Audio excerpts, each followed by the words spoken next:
Good evening. I have 6:30. It's October 16th, 2018. I'm Mayor Tome, and I will call to order this meeting of the Columbus Common Council regular meeting. Pat, whenever you're ready, could you please take a roll call for us? Clark is excused. Hendrickson? Here. Millar? Here. Reed? Here. Tyland? Here. Tome? Here. Traxler? Here. Thank you. If able, please stand for the Pledge of Allegiance. I pledge allegiance to the flag of the United States of America and to the republic for which it stands, one nation, under God, indivisible, with liberty and justice for all.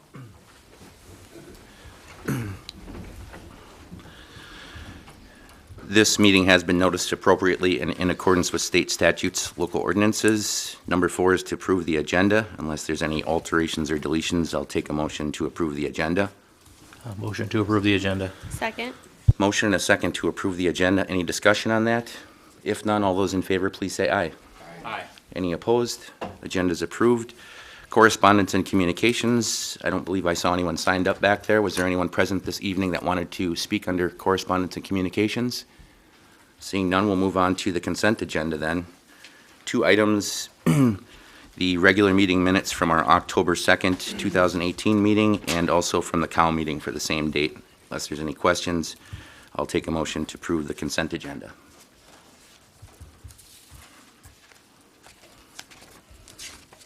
I'll make a motion to approve the consent agenda. Second. Motion and a second to approve the consent agenda as presented. Any discussion on that? If none, all those in favor, please say aye. Aye. Any opposed? Consent agenda is approved. On to new business number 1. Consider and take action on request of Redbud Homes to reduce the letter of credit for the Woods subdivision. Where we left off at the last meeting, I believe there were a few pending items that we were waiting for this meeting. Patrick, what's the status of that?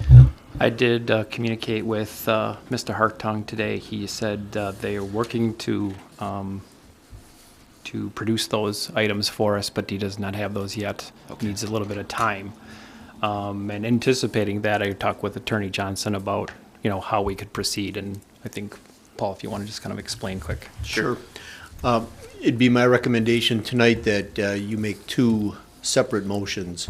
If the council is so inclined, and you're willing to reduce the letter of credit down to the $10,836 amount, I would recommend a motion to do that pending city receipt of all of the information the city engineer has identified as being required to allow the reduction to take place. The second motion I would recommend that you make, in the event that the developer doesn't come through by November 5, the letter of credit will expire before our next meeting. So in the afternoon of November 5, the city is going to need to pull the $10,386 that it wants to keep going. So I would also recommend that you make a motion in the event the letter of credit is not reduced, that you authorize the city administrator to pull $10,836 from the letter of credit to cover the city's needs going forward.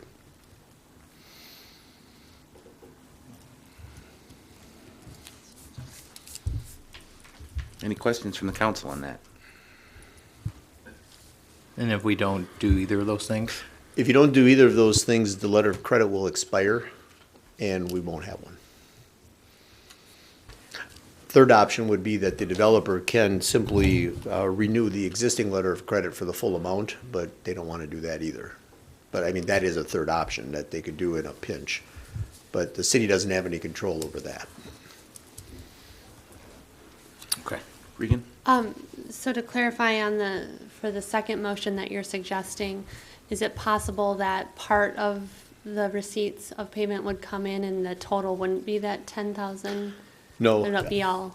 Right, the one of the requirements for the developer is not making any kind of financial payments to the city. It's producing documents so that the city's comfortable reducing the letter of credit in the first place. Okay.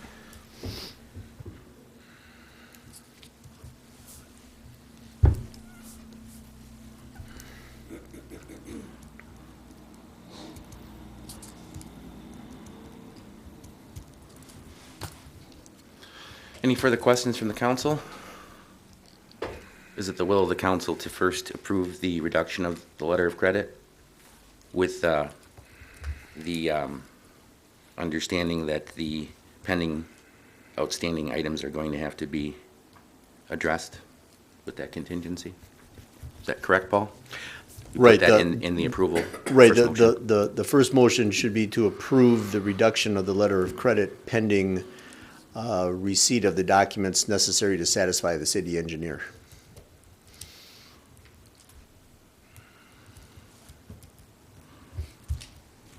I'll make that motion then. Exactly how Paul said it. Second. We have a motion and a second to reduce the letter of credit to $10,836, or $10,836 for the Woods subdivision, pending the receipt of documents to satisfy the city engineers. Do we also have to mention the 14-month extension? That would be a good idea, yes. Okay. I just saw that too. Okay, so I'll amend that to add, and to be extended for 14 months. Any further questions on this? Okay, You have to second my amended. I'll second the amended motion. to include 14 months to be extended. All right. Unless there's further discussion, could we please take a roll call on that, Pat? Hendrickson, Aye. Millar, Aye. Reed, Aye. Tylen, Aye. Traxler, Aye. unanimous. Okay, then we'll need a second motion, I believe, to allow the city administrator to pull the letter of credit to cover any costs associated on November 5th. Do we need a time of day? I would suggest that it be in the afternoon. Okay. That would give the developer all morning to get together, but I mean, you have to make you're keeping the window short because November 5th at the end of business is when the letter will expire as it's currently drafted. Anyone want to form that into a motion? So I'll make a motion to authorize the city administrator to pull a letter of credit for $10,836 on or before November 5th, I'm sorry, on November 5th at 3 p.m. Second. We have a motion and a second to Make sure authorize you're not busy that day. the city administrator to pull the letter of credit if the documents to satisfy the city engineer are not met by November 5th at 3 p.m. Is that correct? Yep. Any further discussion? If none, could we please take a roll call again, Pat? Hendrickson, Aye. Millar, Aye. Reed, Aye. Tylen, Aye. Traxler, Aye. unanimous. Thank you. On to number 2 then, which is consider and take action on renewal of agreement with the state of Wisconsin for bad debt collection. We've participated in this program since 2016. This is just an update to the agreement. Attorney Johnson has reviewed the agreement. Doesn't seem like there's any concerns there. This went through the committee of the whole. Unless there's any further questions, I'll entertain a motion to renew the agreement with the state of Wisconsin for bad debt collections. So moved. Second. We have a motion and a second. Is there any discussion on that motion? If none, all those in favor, please say aye. Aye. Any opposed? Motion passes. Thank you. Number 3, consider and take action on Dodge County Humane Society animal contract for 2019. We discussed this at the committee of the whole. I believe there was maybe a little question about which lump sum package we were going to go with. I believe previously we've done the 10 animals at $1,900, if that's correct. I don't know if we're willing to stay with that or not. Did we get any additional information, Patrick? The PD made an effort, before 2015, we worked with Columbia County, and they were, to go back 10 years, they were only able to get numbers from 2013, and from that year it was 6 animals. Lieutenant Weiner mentioned that with Columbia County, it's a little bit different because they also had cats involved as well, and that was one of the things that led us to looking elsewhere. The process with Dodge County is more efficient and works better with the department, but unfortunately, the only extra number from the last meeting was the 6 from 2013. Otherwise, from 2015 on through Dodge County, we have the numbers listed. So we've never exceeded 6 to our knowledge. Right.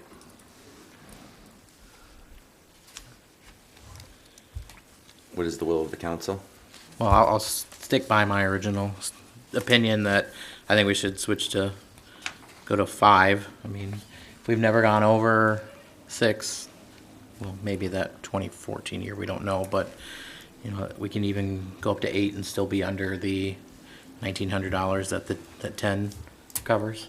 So that's what I would do. And we also are only contracting for domestic dogs.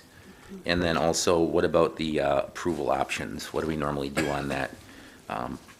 Must have approval before accepting any animal, must have approval for each animal after the contract term has been reached, or no pre-approval is needed before accepting the animals. That's the first option, must have approval. Okay. So they would not be accepting animals unless they're approved by the police department, I'm assuming? Right. By the city itself? Yes. Okay. Trina? Seeing the smaller numbers, I would be okay with going with the 5 animals, dogs only, must be pre-approved. Okay. Anything further? No. Sounds like we might almost have a motion in a second there. For, I'll make a motion to go with the choice number 1, covers 5 domestic stray animals. And the next column, contract is for dogs only. Following column, Humane Society must have approval before accepting any animal. Second. Okay, we have a motion and a second to approve the contract with the Dodge County Humane Society animal contract for 2019 to include 5 dogs that must have pre-approval. That would be the lump sum of $1,100. Any further discussion on that? If none, could we please take a roll call, Pat? Hendrickson? Aye. Millar? Aye. Reed? Tylen? Traxler? Aye. Unanimous. Thank you. Number 4, consider and take action on the Dodge County Joint Powers Agreement for 2019. This is annual housekeeping if we want 911 service in our community. Unless there's any questions, I'll entertain a motion to approve the Joint Powers Agreement.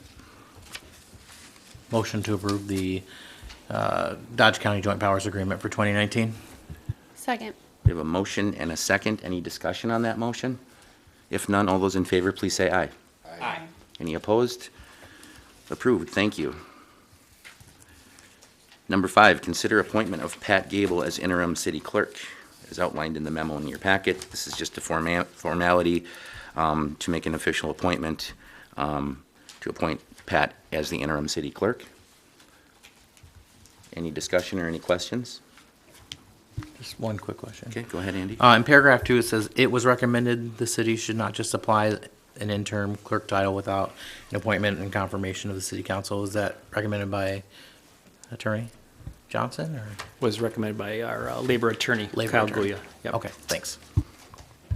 Any further questions? If none, I'll entertain any motions from the council. I'll make a motion to approve Pat Gable as the interim clerk for Columbus. Second. A motion and a second to approve Pat Gable as interim city clerk. Any further discussion on that motion? If none, all those in favor, please say aye. Aye. Any opposed? Thank you. Congratulations, Pat. It's official. All right, number 6 then is consider and take action on an employment agreement with the interim city clerk. There's a brief memo in here as well outlining the need for that contract since Pat is moving from deputy clerk to interim clerk. We want to be sure that she has the ability to go back to her position that she's been with for many years and that she doesn't lose any of anything that she's earned with that position. Unless there's any discussion or any questions, I'll entertain a motion from council. Make a motion to approve the contract agreement for the interim city clerk.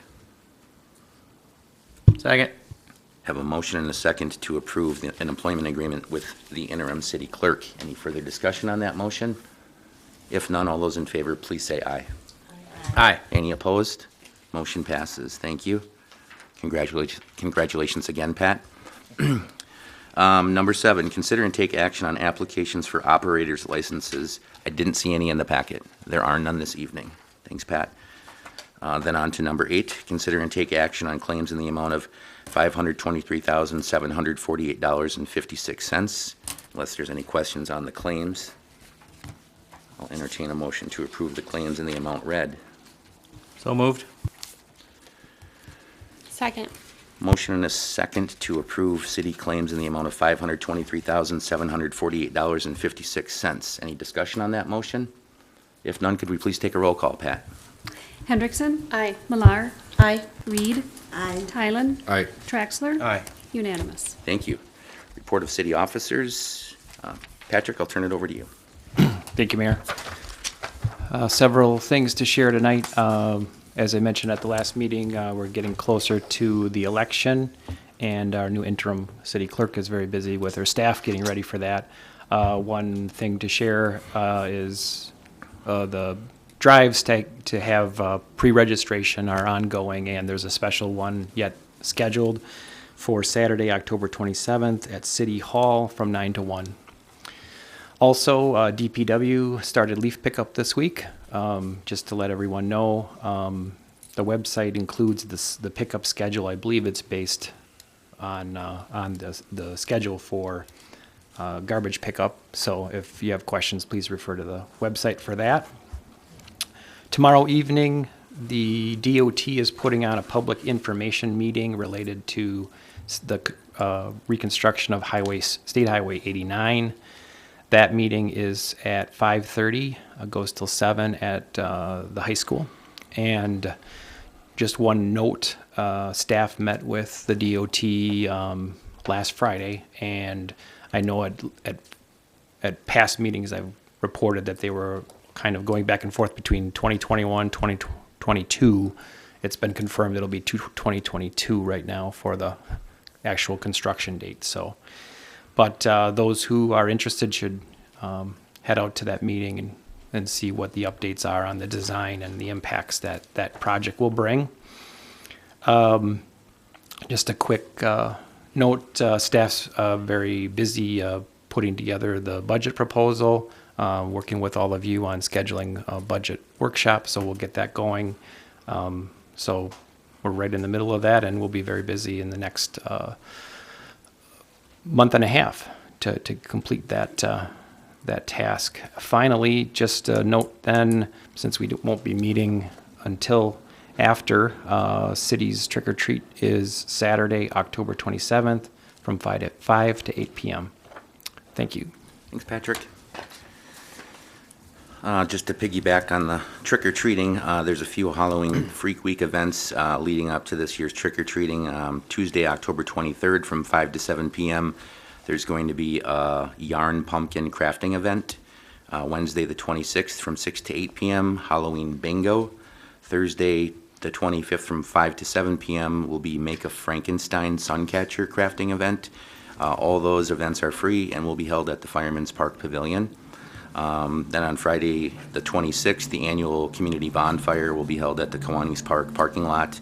First 200 kids receive a goodie bag, and music will be provided by DJ Steve Mecklenburg. And again, that event is free and occurs from 7 until 10 p.m. And then this Thursday evening, October 18th, starting at 6:30, Broadway comes to Columbus to the Senior Center with a very special presentation called Sweat, which is presented by the New York Public Theater. That event is free for those ages 16 and up. That's all I had. Trina, I believe you had something you wanted to share with us? Thank you. There is going to be a celebration of life for Alice Schmidt, who'd been a longtime community supporter and kind person that just was incredibly helpful in Columbus. The celebration of life will be October 28th at 10:30 in the morning and will be held at the Columbus Senior Center. Thank you. Thanks, Trina. Anyone else have anything to share up here? If not, I'll entertain a motion to adjourn. Motion to adjourn. Second. Motion and a second to adjourn. Any discussion on that? If none, all those in favor, please say aye. Or Aye. adjourn? Anyone opposed to adjourning? We stand adjourned for a few minutes and return with the committee of the whole meeting.